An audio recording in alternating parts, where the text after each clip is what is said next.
Hello and welcome everyone.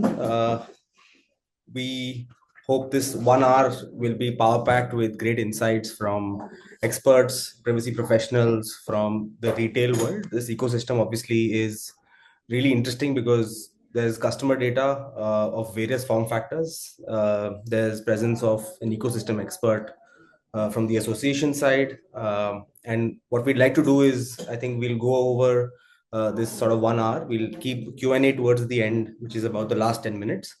But our objective today will be to unpack 2 or 3 key themes, right? Number one, we will focus on requirements of the DPDP Act for this sector beyond the requirement of capturing consent. So we'll explore what themes go in more from a fiduciary standpoint, also saying what else do you need to do beyond just capturing that consent, right? There seems to be a lot more to unpack there, right?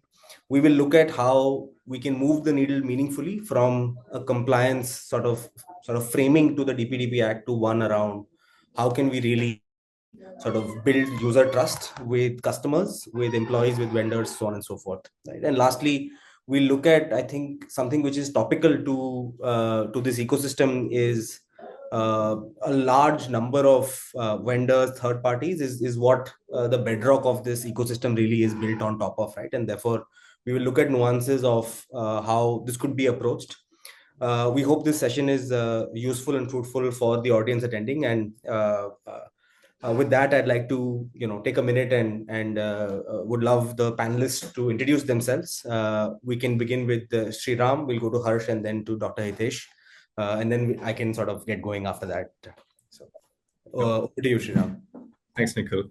Hi, everybody. My name is Sriram. I'm the data protection officer for the Eternal group of companies. That's Zomato, Blinkit, HyperPure, District.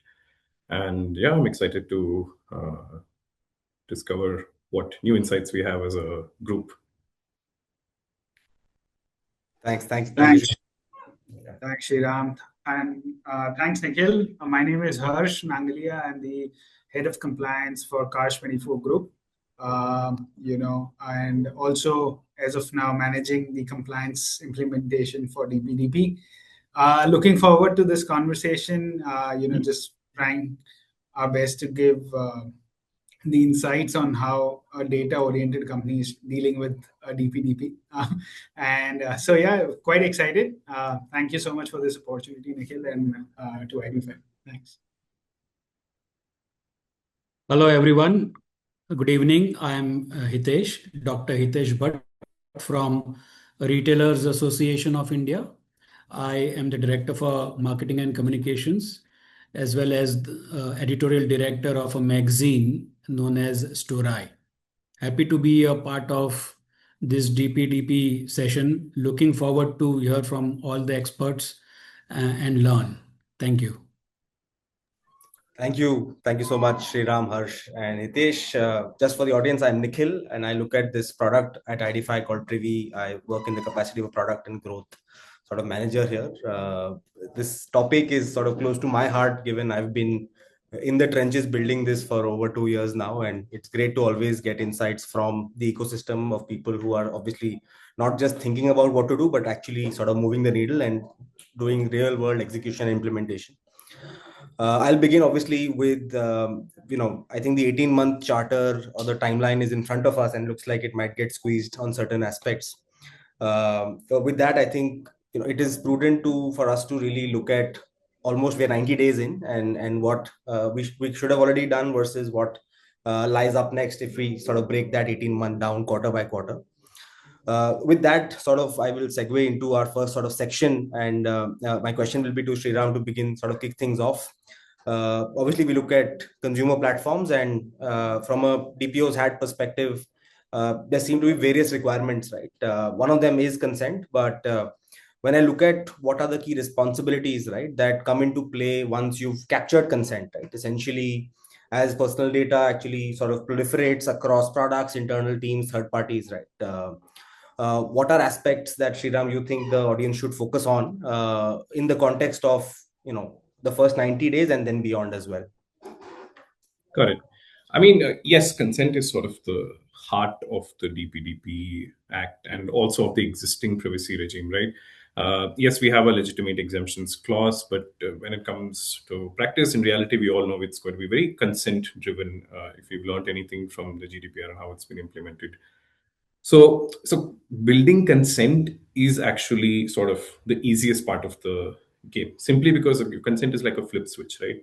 Do you give consent to us collecting your data? Yes, you do. Fine, cool. But it would be a rookie mistake to sort of stop your process there and just focus on consent for 80% of your building cycle, because consent is just the beginning. What it needs to signal on the back end is consent acts as a signal. So if you said yes or if you said no, there needs to be a meaningful reflection of that signal on all of your back end processes.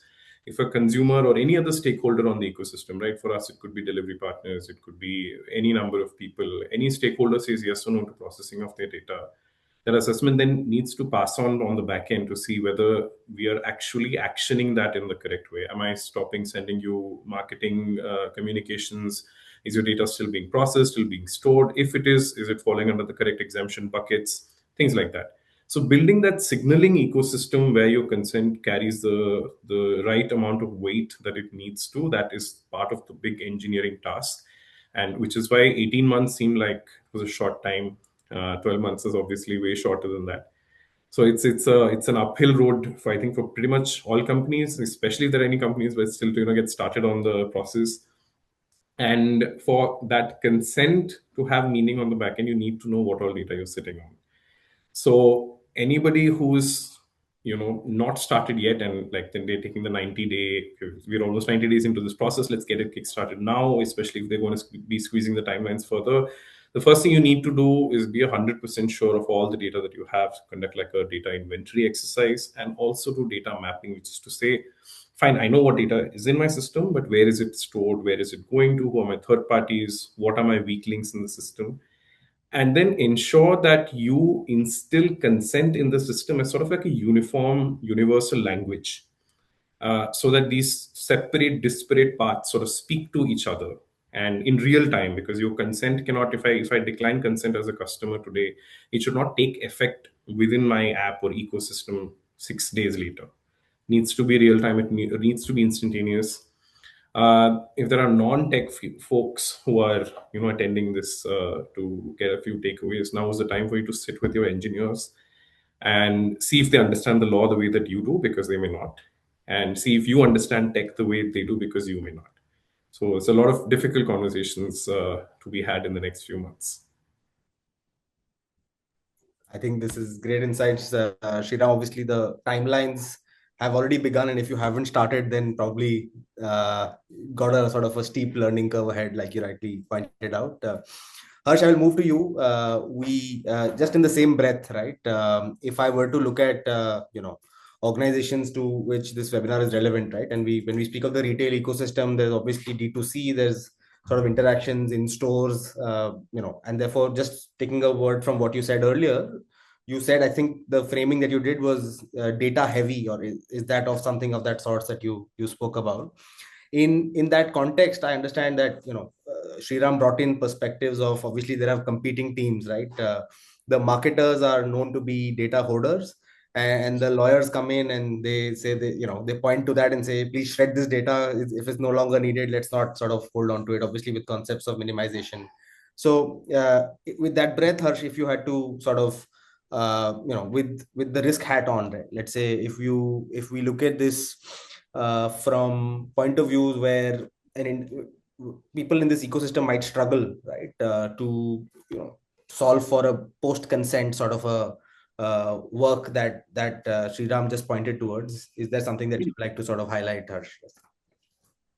Sure. No, thanks, Nikhil. So I think my perspective on this is, like Sriram said, consent is, I think, the smallest part. But what is most important is, I think, one, where all do we have the data? And I think suddenly the focus, and I think rightfully the subject of today, whether it's a ROI, I think that has become like a huge topic for us internally when we are talking to our product guys or tech guys or finance guys, because they are now suddenly looking for savings. And by the way we are implementing the DPDP, and when they're identifying data, when they're looking at multiple instances of the same data, suddenly the talk has moved towards saving and cost savings for duplication. How do we standardize it?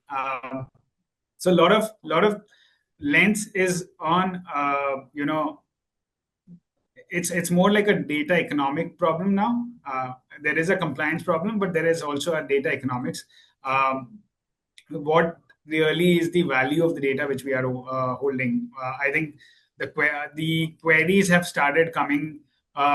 Can we substitute PII with some derived data, or what data really is it value? It's all now cost and benefit of keeping a data. So the topic has moved from compliance. Yes, for sure we have to implement, but also is there a risk price or risk price tag, you would say, on holding a data? And I think this whole quality over quantity on the data hoarding, like you mentioned earlier, is something which we're now trying to solve. And thanks to DPDP, it has created an awareness. It has also overall created a sense of whether do we need any optimization on the storage side or the infrastructure side. Maybe we need more derived data instead of actual PII, or decision making has to be on certain different principles. How we were till now, we were doing it. So I think more so we would be focusing on shredding the junk data. As a compliance person, I'm definitely gunning for data shredding, but it will be shredding of the junk data, the data which we have not used or data which is not relevant. And that's where, it will be ideally, helps me obviously ensure compliance, helps me save the compliance cost, or any exposure on the breach, and just an operational drag. So these are the topics, I think, which has now become relevant post the implementation of DPDP. And thankfully now people are sensitive, and when I talk to my product or tech guys, they understand the value of data. So that's what my perspective will be, Nikhil. Right. No, I think this is fantastic, Harsh. The point of view that you brought in obviously talks about, the framing of a compliance versus, if I speak of this new era of data that we're entering, right? No longer like those old adages were like, okay, data is the new oil, etc., etc. I think those are going away. With great amount of data comes great accountability, and in the siloed sort of enterprise that we live in, right? Furthermore, sort of important to be able to sort of clean up our house, if I may, right? Looks like there's going to be a reset in the way we look at data governance and data architecture practices, and sort of we see the same as we speak to our customers, Harsh. Moving on, I'll bring in Dr. Hitesh. Hitesh, any opening thoughts? I think I have a very nuanced question to ask you, which is around, when we look at the retail ecosystem, we look at various kinds of data sets. There's obviously interesting stuff, that I did in a previous life of mine around, cohort analysis for families, which really ends up bringing sort of personalized offers for the family, right? So even in the retail store setting, we've all looked at optimizing placements of products basis the kind of customers coming in, optimizing for various people in the family, right? And all of that is actually sort of focus is basically on data, and some of that data might actually be for people less than 18, right? And therefore children who we might be operating on. So, Dr. Hitesh, just from your experience of being in this ecosystem, I would like sort of your point of view on this. Sure. Thanks, Nikhil.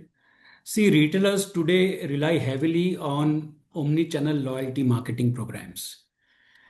And as a part of it, a parent might browse something, healthy snacks or etc. on an app, and then the purchase may happen in a store with a different mobile number. Now, this also reflects the consumption habit of both the family as well as the under 18. Let's put kids in this scenario.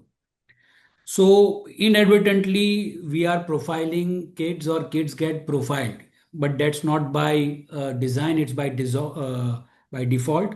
And in some cases, it may be by design also, as you currently spoke about the cohorts. I think that there has to be a shift in marketing, a logic from a behavioral marketing logic to a contextual marketing logic. Let me put this in context. I don't want to track a specific user's habit over a period of time. But what I can do is I can, track him basis the item that is there in the cart. So, for example, if I'm buying a diaper, I will show wipes along with it, and no need to create the profile of the kid. Rather than that, no, let's create the contextual marketing, which is card based. We can treat loyalty account as a household account rather than an entity that is verified by a user. So I can have a user verified, but I cannot analyze the basket purchasing pattern by profiling the consumer. In this case, it will be the kid who eats the snacks, and so on and so forth. So rather, I will say what is being bought, who has bought this, etc. That is one part of it, and not doing this profiling that who is eating the snacks, etc. We can also stop tracking the individual kid preferences and move to an aggregated cohort. For example, let's say in Mumbai, South Mumbai may be buying an X kind of a product which sells more, which is an healthy product example. So this allows me to do inventory planning and also my supply chain, etc., without the violation of the privacy. So two, three things: cohort analysis is there. We'll have to treat the loyalty account as an household rather than only a kid or somebody else. And we have to shift the marketing from a behavioral to contextual. This is what I feel, Nikhil. I think these are great insights, Dr. Hitesh. Thank you so much for telling us. Obviously, what I take away is there seems to be an evolution of not just data engineering and architecture, but also the way marketers now look at this data and try to sort of bring in more context or sort of personalization. I think that is going to be a marked change. There seems to be cascading impact across not just marketing, but also how you look at your supply chain and look at inventory, so on and so forth. I think this is a great sort of point of view that you brought in, Dr. Hitesh. Yeah. With that, I'll now sort of shift gears into our next section. I want to, and I think we did broach this with Harsh when he spoke about this in the beginning. My question to you, Sriram, will be, I'm a consumer of these apps, whether quick commerce or otherwise, and a large part of my sort of interaction with these apps is based on getting that discount, right? To say, hey, it's always gonna be on certain time, but the discount is a great sort of leveler for me to say I will choose one platform over the other because I got a bigger discount on this, right? In your sort of point of view, would you say that is could privacy be used in that sense where you're being transparent with this customer as an alternative or sort of a channel to say attract a better customer base or a customer base that really sort of cares about their personal data and so on and so forth? That's sort of a question that I have for you, Sriram. It's essentially, can I in a single sort of say, can sort of customer trust be built not just on discounts? Is there other alternative ways of doing it? Yeah, the commodification of privacy, as I like to call it, is very fascinating to me as a DPO, because it's not just privacy. Because how I would frame it alternatively is it's sort of a question of autonomy and respecting a user's sort of desire to control their own narrative on a lot of these apps. And it's interesting to me how different people perceive it, because I'm a little extra sensitive about app permissions, who's collecting what data from me. Maybe it's the sort of paranoia that comes with my job, I guess. But my sister, who's far younger than me, what I see her do is she does this as a deliberate exercise. She goes on a browser and looks for, say, blue dresses or specific a Kate Spade handbag or whatever, and then leaves it. And the logic behind is that she will get hyper targeted ads for those products with better discounts. So the approach that generation is taking is that I've given up my privacy anyway. I might as well get something good out of it, and they're willing to sort of use it to their benefit, right? So how do you, as a service, cater to both of these ends of the customer? Is by not taking decisions on their behalf and giving more autonomy. So, if you're familiar with Blinkit, we have a printing service, right? And the highlight of the fact is not just that we're printing and giving it to you in like 10 minutes or whatever, but the fact that it is also instantaneously deleted. Even I can't access it, for example. We have an order deletion feature, and features like these are scattered through your apps and web ecosystem. The Chrome browser has had an incognito mode for over a decade, maybe more. And why do we have those features, right? Because the law doesn't mandate them. You don't have these features because the law, the DPDP Act or the SPDA rule says you need to have these features. You're giving these because you know the consumer values this privacy and would rather have the option than not. So, and the user trust that you talk about doesn't come overnight. You have to build it day by day, feature by feature, by saying that you can't prioritize short term benefits over having retaining a user in your ecosystem for a long period of time, and that comes with showing demonstrably that you have the user's best interest at heart. If you just treat them like a deep pocket, they may be here today and not here tomorrow, but you build a sustainable ecosystem. I believe having data privacy at the core of building a platform where you tell the customer that we treat you as an adult, we respect your choices, and we understand that you may need to do what you need to do. That's fundamentally, yes, you can. I think saying that it's a strategy for monetization is a bit cynical because, like I said, it's about ecosystem health and building trust and reliability, and that comes by accommodating this sort of first principles approach to data privacy when building your product from the ground up. I think this is fantastic insight, Sriram. Thank you for sort of laying it out for us. I'll go to Harsh with a similar question. I think the premise remains the same. I think the question for you, Harsh, is there, almost should I think of this as what sort of Sriram described? The way I would put this forward is almost like like a compliance moat to say, in you would potentially choose me over the other if you've seen me tangibly sort of come out and show transparency, build trust over time. And this is on the back of, obviously, in your context, there's sort of RTO data, there's some financial data, all of that sort of passing through that ecosystem. That's sort of your point of view, Harsh. Would love to bring you in here. So I think very, very, relevant. I think the differentiator of an organized and specifically, with respect to our business at Cars24 versus an unorganized dealer, which is there in the market. I think the moat always has been an organized aggregator space where a customer can go and sell the car. Why would he treat, or have confidence on me is because of the transparency.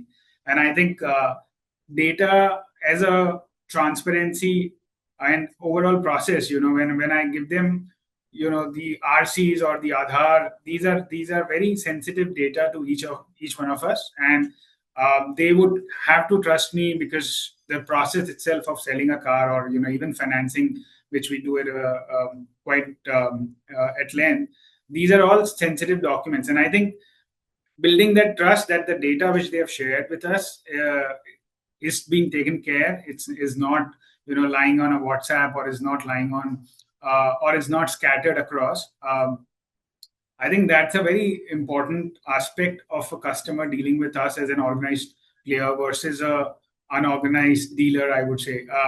And DPDP, specifically the data sharing, becomes again one of the modes, like you said, because there is a trust, there is a comfort which we can give when we design.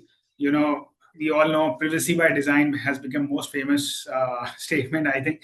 And that's how we all work, at least at Cars24. We are designing our program, the process itself by having that principle as first. And because of that principle is where the trust comes for the customer. And there is an auditability. There is a customer who can come to me and ask very openly that where is my data, what data has been used, where is this shared. And if I give him that comfort, there is obviously a trust and dependability. And like I said, the financing and selling a car, these are very, uh, you know, personal. You're selling an asset which you own for some time, and it may lead to a certain repercussions. If not handled properly, the documentation, if an RC is lost, or if there is a documentation which is required for RTO purposes has not been handled properly, it can actually lead to a wrong credit on the RTO website, wrong uh, you know or document which can be mishandled. And I think that privacy by design itself creates and dependability, which has always been what we have been doing, compared to the others, that we give that trust to our customer. And we're at least still trying and getting there, where we are not taking documents on WhatsApp, and we're dealing with the apps which are much secure. Each of the data points are secured there and is kind of derived for a particular specific task or process. So yeah, that's what my sense is. Definitely, compliance, comfort to a customer is something which is a differentiator for us. And specifically now, the data driven, you and me who understands the importance of data, and there are people who we deal with which has like luxurious cars who are selling out. They are much more sensitive in those aspects, and they are always been like, how do you deal with my documentation data? And the trust which we are building is only all upon the security aspect, the auditability aspect, and the transparency which we share this data with. So yeah, that's what my view is, Nikhil, on this. Thanks, Harsh. I'll bring in Dr. Hitesh back in.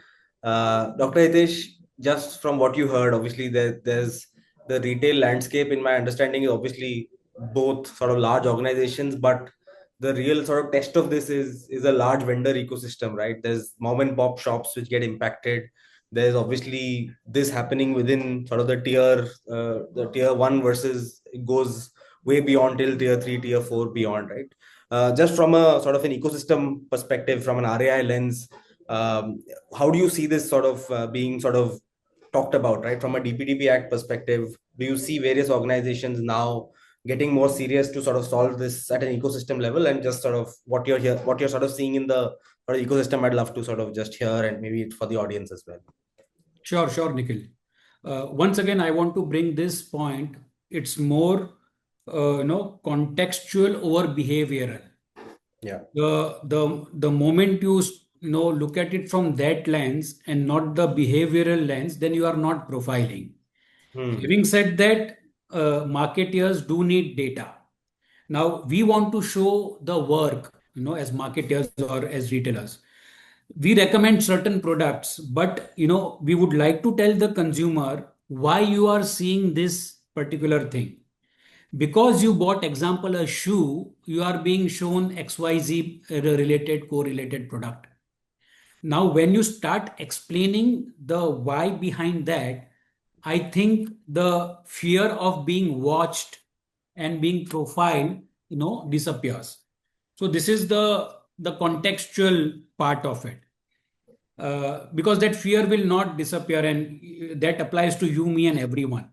Having said that, this is the way it has to be, also approached and positioned. POS, for example, we promise not to spam. When I give you a POS script, we say we promise not to spam. It is just a bill, the bill that you have got, the number, the warranty. But yes, we will not going to spam you with all the offers, etc. Now, no is an okay as an answer. We should take no as an okay. But sharing the purpose and creating value, that means value beats the policy. For example, do you want 50 points on this right now, or will give you a much yes from a consumer than asking him his number for just the database? So here you are giving the customer or the consumer the value which is beating the policy, explaining him why it is happening, not spamming them.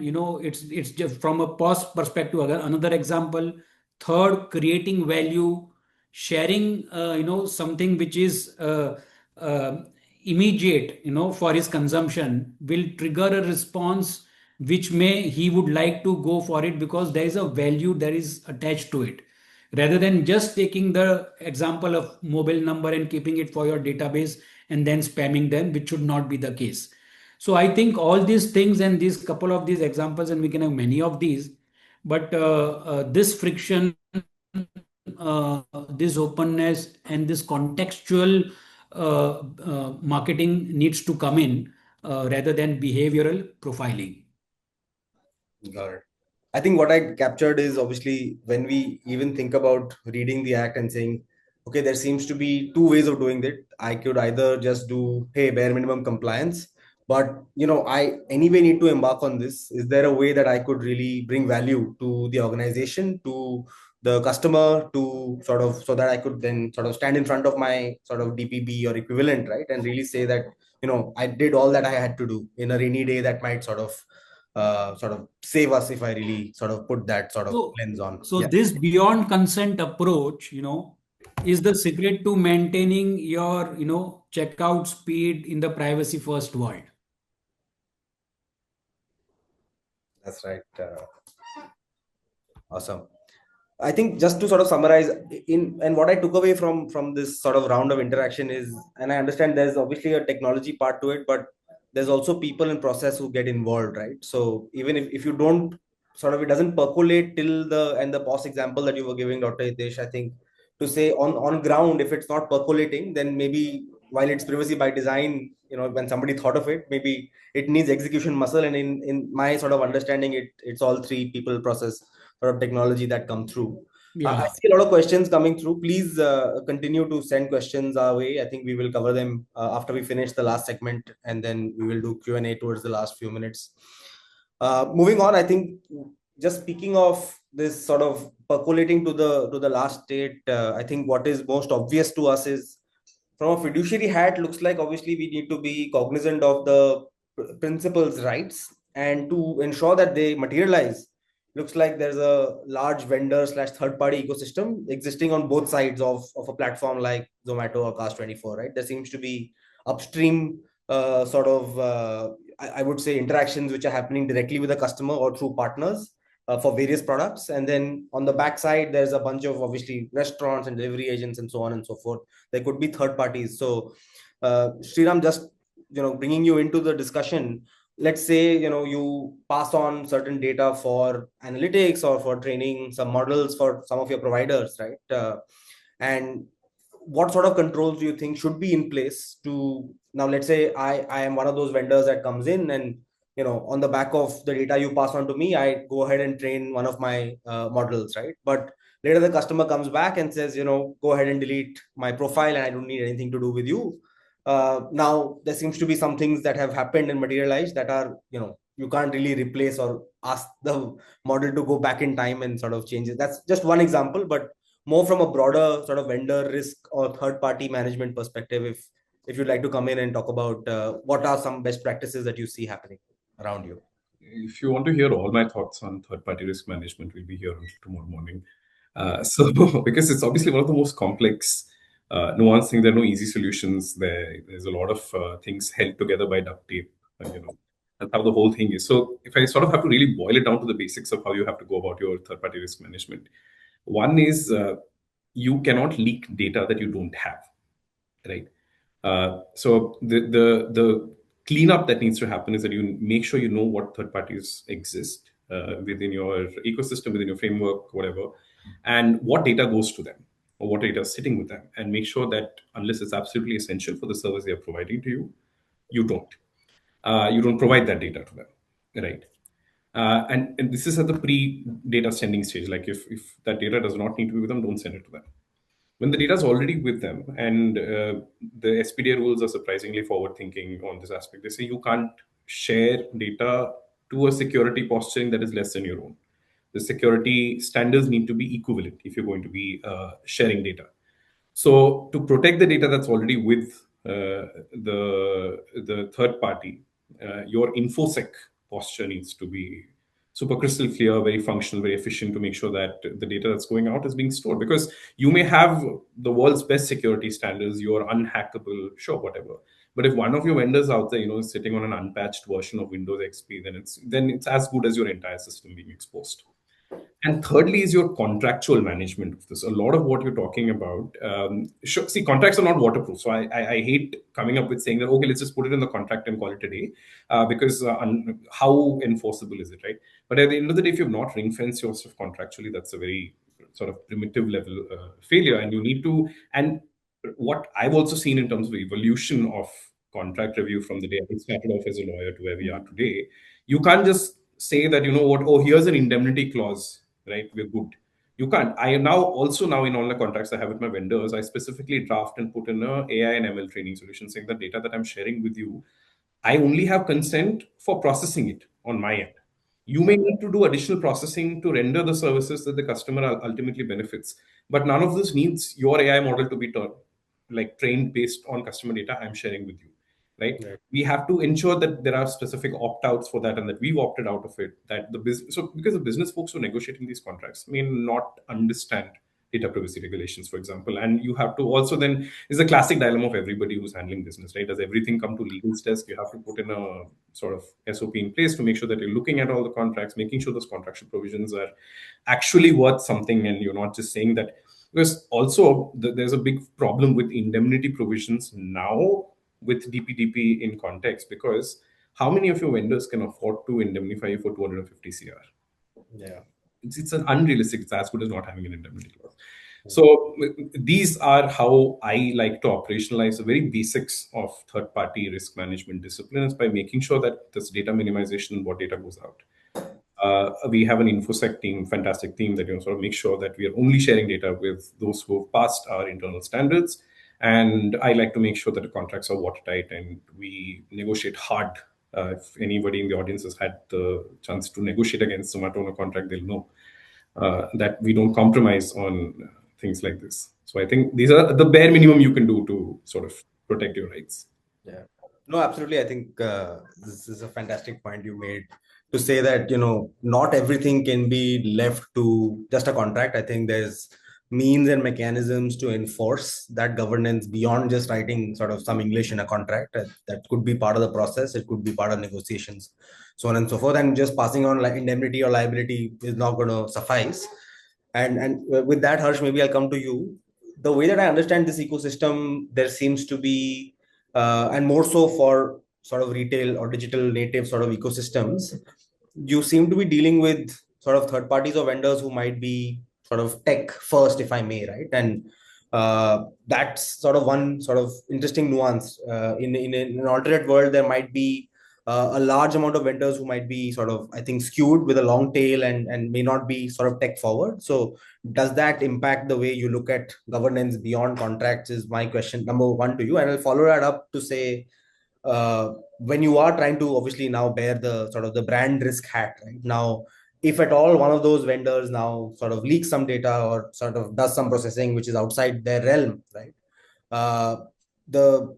It is going to be potentially Cast24 or Zomato that gets that tweet saying, hey, this is sort of infringing upon my data principal rights, and I'm going to tag you on my tweet on LinkedIn and so on and so forth. So with those two lenses, I'd like to sort of bring you in, Harsh.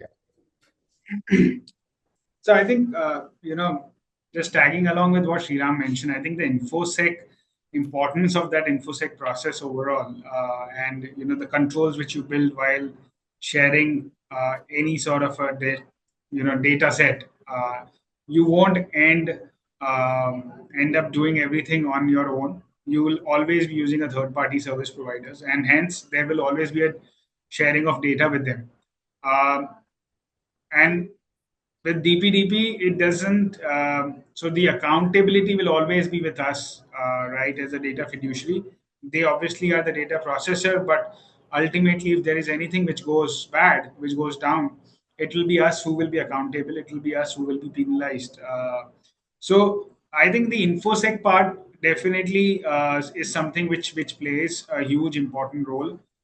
the controls which we can have while sharing the data with the third parties, while maintaining those live data sharing. I think it is kind of an end of that era of sharing a Google sheet or an Excel sheet with the vendors or with our collection service provider, like we do financing, and we do have third-party collection services. It's no more like, I give them the collection data and they go and do their day job. I think it will be a very instantaneous live data, which from the InfoSec perspective have controls where I can know I have the complete audit trail of viewing, editing, updating, even downloading, and anything which goes beyond our download, which is not permissible in the contracts, kind of helps immediately make those measures which can control them. And again, I think from the third party outsourcing, which was the second part, accountability, like I said, continues to be with us, and we can obviously do best for giving the watertight contracts. But I think it's more the monitoring part, which I would say becomes a huge task for it's a tech. It's everything is obviously can be automated and tech oriented, and I think that's where we need to build those capabilities where sharing of data with of our proprietary or the customer data which we own has that complete audit trails, complete audit logs which can be monitored, and the systems obviously helps us do those monitoring and not the people, because otherwise the OPEX goes up if the people are monitoring those. But yeah, I think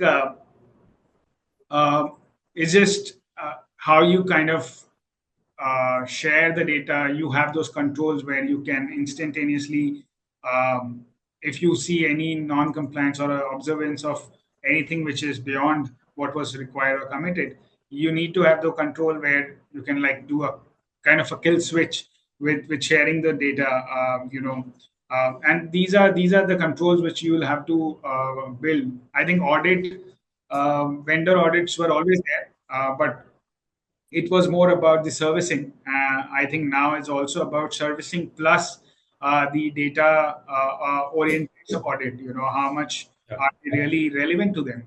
What data is being shared and how are they using it? Is it really required? And maybe if the audit says no, maybe we should curtail that. I think those are the aspects which will continue and kind of new areas for the audits. So I think these are few things which will evolve over time. Definitely contracts, definitely the controls. But I think it's just more monitoring, because the ultimate accountability is us as a fiduciary, and that will always be the case. So I think it's just how we kind of build, and I'm really looking forward how the industry kind of works together as a tech industry, and how we kind of build a standard processes around these. Right. No, absolutely, Harsh. Just my sort of 2 cents on this is, and if I were to put myself in your place to say, hey, there's about 1,000 of these vendors where data is flowing, right? And maybe I begin by sort of creating sort of a trusted networks, right? To say, hey, if I look at data going outwards, like just picking off from what Sriram said, to say what kind of data is going to which of these players, at what frequency, what sensitivity, so on and so forth, right? And then put in the right controls in place basis the kind of sort of, maybe I say A, B, and C class of vendors. And for A, maybe I do sort of additional checks, right? Or frequent audits, right? Because there seems to be various triggers in my head. The trigger would come from the principal's request. The trigger could come from this data now, sort of, let's imagine the purpose is already met, so I don't have the right legal basis. It could be more from a, hey, the vendor is now churning away and I need to ensure that trail remains, because when the DPP comes or the auditor comes, I should be able to have both parts of this, right? The legal side to say, hey, here's my contract, and two, technology, hey, this is how I enforced it, right? So that's the way I think about it from a larger sort of third party risk sort of perspective, right? True. Yeah. So I think we are now towards the sort of the last stages, and maybe we'll sort of take a time check and do maybe just sort of quick round robin. We'll go around and do maybe 2 questions and then open it up for the audience to sort of come in. It seems to be there at 4:46 already. So I think in that thing, today we looked at a few themes. We looked at, I think, from the point of view of going beyond consent, we looked at whether there is a premium that trust could sort of command. We looked at third party risk. I think just as we conclude, I'll do maybe just two questions round robin for the room, right? We began with that 90-day checkpoint. So maybe I'll go around all three of you to say what should somebody already have done, right? Maybe in two lines, and then what should they be looking at from this next phase of the next 90 days coming through. So maybe we'll start with you, Sriram, and then go to the others, if that's all right. You really want me to induce FOMO in our audience, right? I think if you're going to be starting your data compliance, but at any point of time, it should be in the sequence is data inventory, know what data you have, data mapping, where is it sitting, okay? And then make sure you have a process in place to do your customer right management and grievance redressal. These form the bulk of your compliances. Of course, you'll have to, there's obviously so many I'm skipping over in the interest of time, but obviously these are the bulk of your compliance that is going to need engineering effort. It's going to need compliances to be put into place. You need people looking at this. So if you have this looked at or addressed, or at least have a plan in mind to get to there in the next, say, 6 to 8 months, then you're golden. Harsh, if you'd like to come in, same question, just sort of a quick 2 cents for the audience. Yeah. I think in last few days, what we've done is obviously the data mapping and just ensuring, like where I started, where exactly is the data stored and why, and is it the same data? And we've just been focused on removing those shadow data, removing the copies, and also the relevant usage of this data. And I think that's where the whole ROI is coming from, to be honest. We are much more clear on how to implement. We are much more clear on use cases. And it's just mapping with the different processes, which will help us obviously eventually do the implementation in terms of consent, in terms of the overall process. So that's been something which we have been also doing last few days. Dr. Hitesh, you've obviously looked at the experience from the larger retail giant side, from shopkeepers side. If you have sort of advice for the audience on sort of what they should be potentially looking at going forward, will be useful to hear. Sure. My 2 cents also here, Nikhil, would be, I think these couple of points that I'm going to talk about may be the road ahead for 2026. Because the retailers may be overwhelmed by the act, but actually, if they follow a couple of these things and more, they should be there. First is go on a data diet. Okay. And that is my one piece of advice, that is to stop hoarding. Attach purpose to the data collected, and the why is extremely important to what you are collecting. And if that is matching the purpose, I think that data diet objective is solved. Second is train your staff. Now, if you can't explain to a customer in 5 or 10 seconds why the phone number is needed, then you shouldn't be asking for it. Because complexity kills compliance. So that is something that you'll have to train your staff on, that the importance of the whole overall value proposition and the value that we are talking about. The third one is clean up the past. This may be very difficult, but don't stress about the future AI models. Spend 2026 or the current year or a couple of months in cleaning your past. Delete the old obsolete data that you have, okay, that are sitting on your systems like a time bomb, the ticking time bomb. Okay, it is easiest win. So I think you'll have to clean up your past. That is also important. And last but not the least is trust is your loyalty. Now, stop treating privacy as a legal tick box. Customer, use it as a customer service feature. Now, if a customer who trusts you will give you the data, and he will come twice more to you rather than the customer who is thinking, okay, they are taking my data for selling the number, etc. So these kind of trust issues, privacy issues, security issues are extremely important. So trust is your loyalty, and I think that that's the way ahead. Although there is no substitute for compliance, but trust can be a major winning value proposition for the retailers in the coming days. Thank you, Dr. Hitesh. I think these are sort of great pieces of advice for the audience to sort of focus on not just sort of immediately, but rather look at this from a larger 2026 perspective. What we'll do now is I think we'll open up for questions and I'll pick some from whatever I see in front of me. While I begin, I think the first one that I think is sort of really interesting is to when we look at, typically, and maybe Sriram, if you'd like to answer this, and there's a question that has come into me that says that we often end up focusing on the cost of almost like we are trying to optimize for, I would say, fine avoidance, right? And therefore when I look at fine avoidance, looks like the 250 crore penalty is what people show internally to say, okay, now can you bless my privacy program? But have you sort of in your experience, is there a better framing to this, right? In the way that I look at it, there could be a cost of sort of hoarding of data, there could be a cost of user friction, there could be a cost of sort of a brand risk, and so on and so. And those are 3-4 dimensions that I think about when I sort of try to reframe this, right? It's sort of linked back to our ROI conversation, but I think for the room and for the people attending, right? Is there? I think the short question is there a better framing to then rather than saying, hey, 250 crores fine is coming, so please, I need some budgets, right? Like that seems to be, that might not get us through. So would like to get your sort of point of view here. Is there alternate framing to it? Yes. Is there better framing? I would like to say no. If it was a smaller penalty, maybe, but considering the size of the penalty, it's a very good incentive to get everybody on board with you, because if it's 5 crore, they'll say it's okay. It's 250 CR, obviously. The incentive to get to compliance sooner than later is obviously much higher.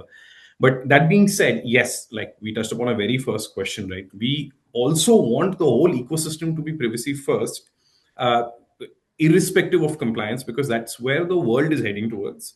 That's where everybody in every industry is heading towards. So it makes sense to go with the flow, and the fact that we will be fully compliant is an added benefit. So it is a carrot and stick approach, I agree.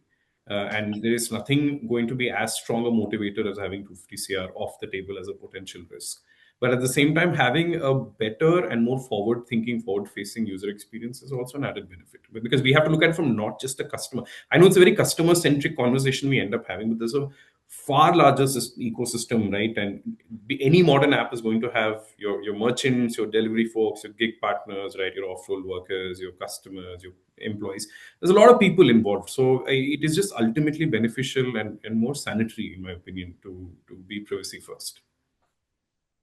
Thanks, Sriram. I know the conversation is I think we are titling this Beyond Consent, but I think there's a lot of questions just on consent that come through. So maybe I'll just take one of those, and if maybe Harshi would like to take it, otherwise I can answer this as well. So the questions come from Surya, and he says, should we wait for the DPB to approve consent managers and then integrate?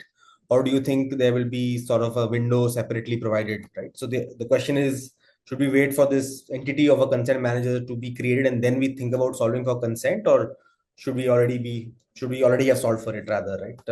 Yeah. I think my view will be earlier the better. Why wait for some consent manager to come? We know what a consent manager is required to do, and why shouldn't we? There are service providers. There is IDfy, who can actually help us. Why wait for the implementation by DPB, and then it's better what we are getting into, and how to resolve those issues before it gets implemented. So I would suggest earlier the better. And yeah, obviously your views, Nikhil, on that. Yeah, thanks, Harsh. Obviously, I think the point that I wanted to make was this distinction is very sort of clearly articulated to say your consent governance at a fiduciary level is a much larger problem statement, right, than capturing or sort of just updating consent. Right? A consent manager, which we know will come through in November of this year, right? The licensing regime will come through, will be a licensed entity, which will be B2C sort of facing, right? But the needs of a fiduciary like a Zomato or a Cars24 or even any fiduciary who's watching this, the needs themselves are much larger than just solving for this, right? And secondary, if I look at sort of internally trying to look at what purposes for which I will use this data, right? So I think waiting for the license might be too late, given that we might not have enough time to sort of solve this. That's number one. And two is, I think the problem statements at hand also are far more. So the urge for anybody asking this question would be that we've got to begin now, and you may choose obviously to sort of outsource this to a platform which is a consent management system really, who can help you, or you may build this in-house. Is also sort of a way to look at this, right? Awesome. Okay. Other questions, let me pick a few. Let's maybe do one last question and then we'll try to wrap this up. Data fiduciary, I think we answered this. Yeah, okay.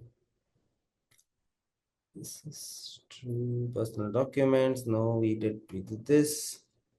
I think there's a definition of data subject that is being asked, and I think the question is whether they are only for minors. I believe all data subjects. I think the framing in the Act in the DPDP world is data principal, and something which is very exciting and interesting is we sort of attended a just for the audience. Obviously, the question is, Yogesh asks, who is the data subject? Is it limited to just minors, or is it beyond it, right? All of the Indian citizens and people who sort of even live outside, I think, are covered under the purview of this. So we call them data principles in the Act.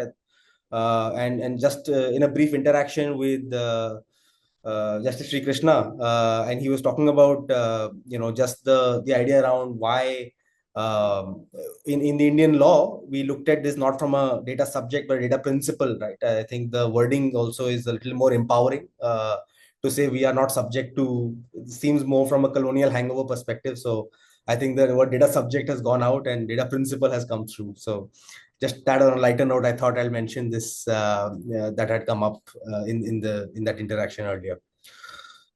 I think we are like almost done. Should we? Okay, we looked at this last question. Maybe I'll just go one last round robin for for all of our speakers to sort of just closing sort of thoughts. If I go around, and maybe we'll begin with Dr. Hitesh. We'll go to Sriram and then close with Harsh. I think from sort of, if I were to look at just advice to sort of the audience here, if you had like one sort of statement to sort of sum it up, right? This interaction that we had, almost like a TLDR, if people sort of chimed in earlier, if you had to just do closing thoughts, maybe we'll do one statement each and we'll close this then. Over to you, Dr. Hitesh. Yeah. So again, let me put that 4 framework that go on a data diet by training your staff, helping clean up the past, and ensuring that you develop trust, which is your loyalty. Thank you, Dr. Hitesh. Sriram, any closing thoughts? I'd just like to say that it's a lot more effort than you think. So I hope you started already. If you haven't, it's time now. Harsh will close with you. Yeah, true. I think, like I said, and Sriram completely aligned. It's not 12 months or 18 months. I think it's now. It's day zero. So we need to work like immediately on identifying clear implementation plan. Data principle, data subject. These are the queries which you will grapple when you actually go to implementation. So it's day zero, I guess. Awesome. I think we're at the top of the hour. Thank you, everyone. Thank you, panelists, Dr. Hitesh, Sriram, and Harsh for joining us. We just in a quick summary, I think we explored these 3 themes well. We looked at what are the requirements beyond consent, whether it's sort of data proliferating within the ecosystem or beyond to your third parties. We explored the theme of reframing this to an ROI narrative to say, ye karna hi hai, so we'd rather do it the right way, where there is real value to this, where in the longer term, while you might sort of face some pain in the short term, those symbols there to say, today's pain is tomorrow's gain. I think that is also true here to say we might have to do a little bit of heavy lifting now to ensure that 2, 5, 7 years down the line, businesses who actually truly value this sort of re-engineering of data architecture will truly potentially benefit from having embarked on this in the right time. And lastly, we also looked at vendor risk, and we sort of explored what are various sort of strategies you could look at. Thanks again for the audience. Thank you for the speakers. We will soon see you again. hopefully in the next 90 days, where we come back and look at when we're about 120 to 150 days in, and then see what are some of the questions or queries that may come our way. Thank you, audience, and thank you, speakers. Thank you, everyone. Thank you very much. Thank you so much.